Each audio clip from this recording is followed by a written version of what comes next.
Season सुरू झालेला आहे, तेव्हा समर सीझनमध्ये आपले भरपूर ऑकेजन असतात, लग्न कार्य असतं, रिसेप्शन. तर ह्या रिसेप्शनला किंवा कुठल्याही तुमच्या कार्याला तुम्हाला जायचं असेल आणि तुम्ही डाएट फॉलो करत असाल तर थोडंसं आपल्याला कठीण जातं की आता नेमकं करायचं काय, खायचं काय.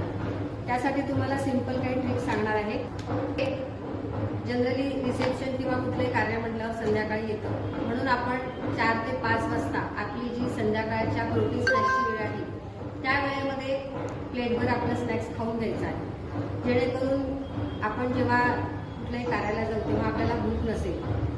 नंबर 2, तिथे गेल्यानंतर तुम्हाला फक्त 2 ते 3 गोष्टी अवॉइड करायच्या आहेत. सॉफ्ट ड्रिंक असेल तर ते अवॉइड करायचं, राईस अवॉइड करायचा आहे आणि ऑइली पदार्थ अवॉइड करायचे आहेत.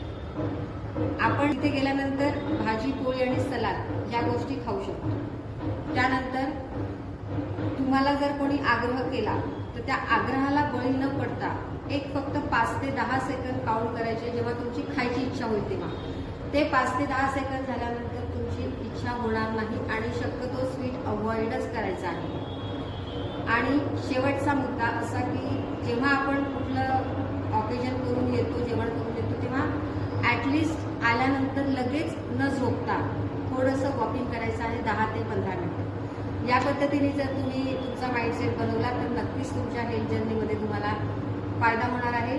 व्हिडिओ आवडला असेल तर नक्की शेअर करा, कमेंट करा, लाईक करा. थँक्यू.